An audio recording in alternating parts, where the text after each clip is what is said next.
Halo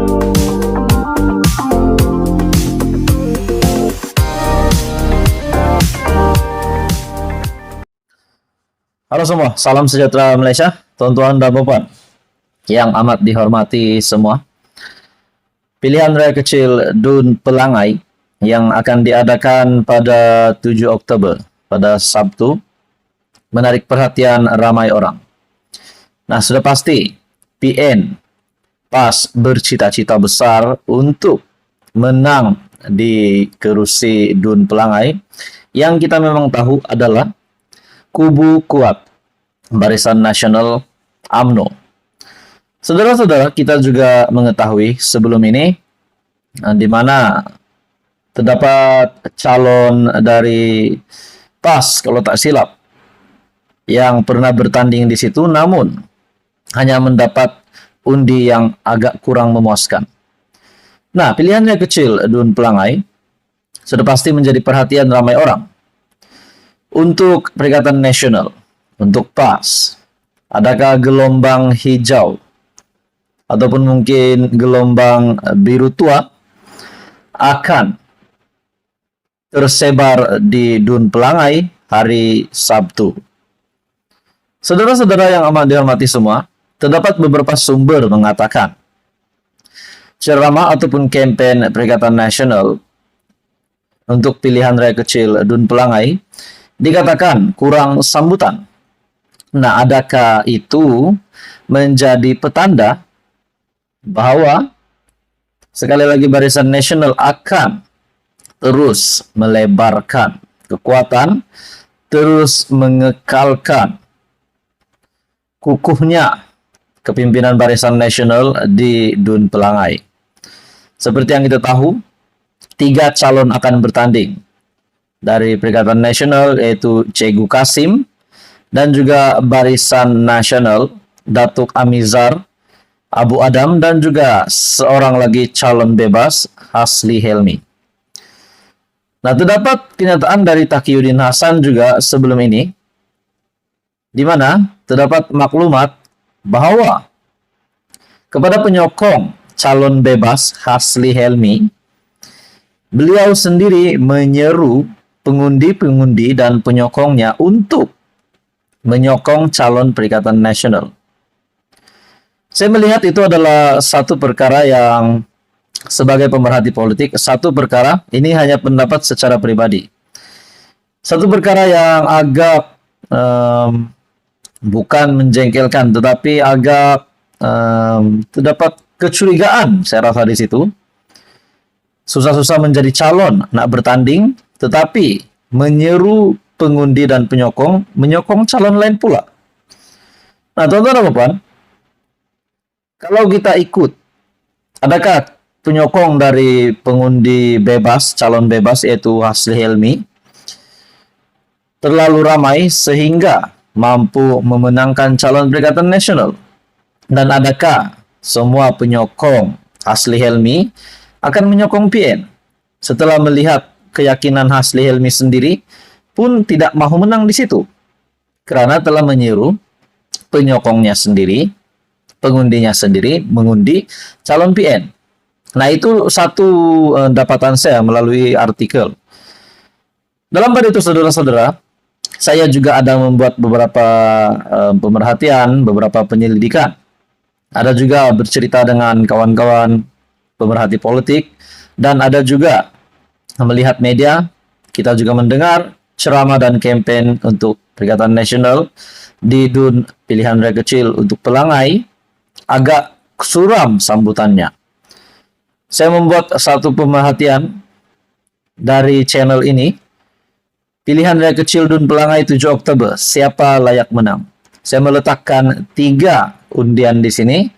Dan yang mengejutkan, ataupun mungkin tidak mengejutkan juga, di mana undian tertinggi setakat ini yang saya dapat adalah calon dari Barisan Nasional Datuk Amizar Abu Adam mendapat undian tertinggi melalui kajian yang saya buat, yaitu sebanyak 84% undian, manakala dari Perikatan Nasional yaitu Cegu Kasim 11% dan calon bebas Hasli Helmi 5%. Nah, bila kita mengambil semula kiraan tadi, pengundi Hasli Helmi dan juga pengundi PN, yaitu Cikgu Kasim, dicampurkan 11 tambah dengan 5%, masih lagi 16% dan tidak mampu pun mendekati kemenangan 84% yang melalui kajian saya yang dimenangi oleh BN dari Barisan Nasional Datuk Amizar Abu Adam. Nah, pada Sabtu ini pilihan raya kecil Dun Pelangai sudah pasti menjadi tumpuan ramai. Nah, ada yang kata BN tetap akan berkuasa, ada juga kata PN dan BN setakat ini setara. Saudara-saudara, tuan-tuan dan puan, kalau benar BN akan menang lagi, dan mungkin ada sudah yang merasa Barisan Nasional confirm akan menang, ini pasti menjadi satu berita buruk kepada Perikatan Nasional PAS yang dilihat kalah, dan kalah lagi. Kalau pada PRK Dun Pelangai ini pun PN kalah. Seperti yang kita tahu, pada pilihan raya kecil baru-baru ini, Dun Simpang Jeram dan juga Parlimen Pulai juga menunjukkan kekuatan PH. Nah, saudara-saudara, tuan-tuan dan puan, apa komen Anda? Sekian saja, teruskan bersama di dalam channel ini untuk info yang seterusnya. Mohon bantu channel ini dengan menekan butang like, share, dan juga subscribe. Halo semua, salam sejahtera Malaysia. Saudara-saudara, tuan-tuan dan puan yang amat dihormati semua. Kita bercerita tentang hubungan di antara Datuk Seri Anwar Ibrahim dengan bekas Perdana Menteri Tun Dr. Mahathir Mohamad. Baru-baru ini, keputusan mahkamah yang menolak permohonan Dr. Mahathir berkaitan dengan saman RM150 juta. Wah, sudah pasti penyokong-penyokong Datuk Seri Anwar Ibrahim akan berteriak Yahoo, hore, dengan kemenangan awal ini untuk Datuk Seri Anwar Ibrahim. Saudara-saudara, seperti yang kita tahu sebelum ini, kekalahan Tun Dr. Mahathir pada pilihan raya umum ke-15 yang lalu yang membuktikan penolakan terhadap Tun Mahathir. Beliau hari ini bukan lagi ahli parlimen, bahkan telah kalah di Langkawi. Uang deposit pun tak dapat balik. Ada yang kata Mahathir dah tak ada harapan, Mahathir patut rehat, Mahathir patut tinggalkan dunia politik dan fokus untuk menjadi negarawan. Walaupun ramai yang menjangka selepas pilihan raya umum ke-15 Mahathir akan bersarah sepenuhnya, Mahathir akan berehat.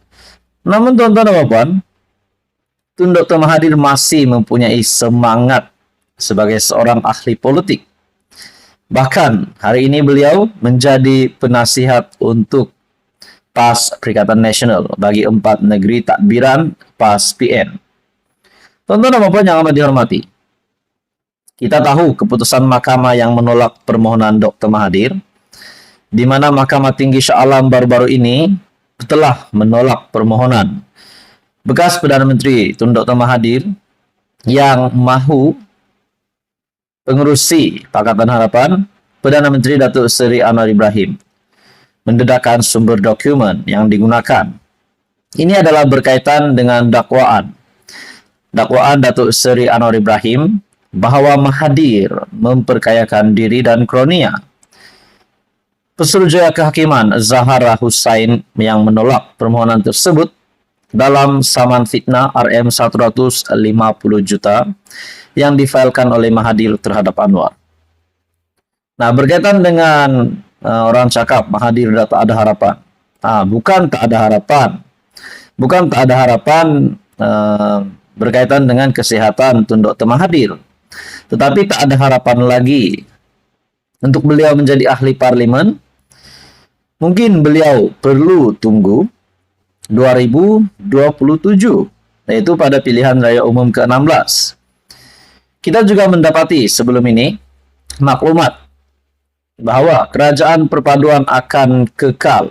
Datuk Seri Anwar Ibrahim sendiri membuat pengakuan akan kekal sebagai PMX ataupun PM ke-10 sehingga pilihan raya umum ke-16. Setelah GPS juga menyatakan sokongan terhadap Datuk Seri Anwar Ibrahim sehingga PRU 16. begitu juga sokongan-sokongan dari parti-parti yang menyokong kerajaan perpaduan. Saudara-saudara, keputusan mahkamah yang mengejutkan di mana Mahathir memfailkan saman fitnah terhadap Anwar dalam bulan Mei, ekoran dari dakwaan Anwar. Ketika Kongres Kebangsaan PKR khas pada 18 Mac, menurut laporan Malaysia kini, mahkamah mengarahkan Mahathir membayar kos RM2000 kepada Anwar. Manakala peguam Mahathir, Rafiq Rashid Ali berkata, mahkamah memutuskan sedemikian kerana perkara yang dibangkitkan berlaku dalam tempo masa lama dan tidak mempunyai dokumentasi khusus. Ini adalah berdasarkan kenyataan pembelaan Anwar. Pengurusan kes saman fitnah ini akan berlangsung pada 3 November.